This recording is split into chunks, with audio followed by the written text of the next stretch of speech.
দুর্নীতির অভিযোগে ধৃত পঞ্চায়েত প্রধান বানু মণ্ডলকে আদালতে পেশ করল মঙ্গলকোট থানার পুলিশ। শুক্রবার রাতে মঙ্গলকোটের ক্ষীর গ্রামের পঞ্চায়েত কার্যালয় থেকে প্রধান বানু মণ্ডলকে দুর্নীতির অভিযোগ পেয়ে পুলিশ আটক করে থানায় নিয়ে আসে।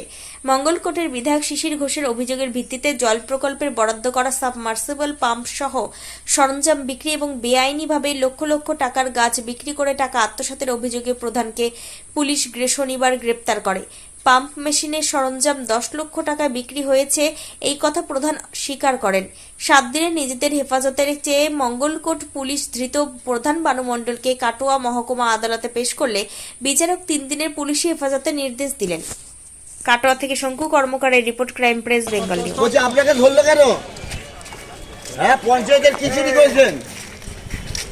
প্রধান হয়ে কি চুরি করেছেন? সাবমার্সিবল পাম্প, লক্ষ লক্ষ টাকার গাছ হিসেব রাখতে পারি নাই।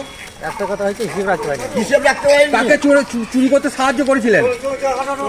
কার নির্দেশে করেছেন? তাই নির্দেশ করি। আপনি তো অঞ্চল সভাপতির নাম বলছিলেন। আমি তো বলছি অঞ্চল সভাপতির কথা করেছি।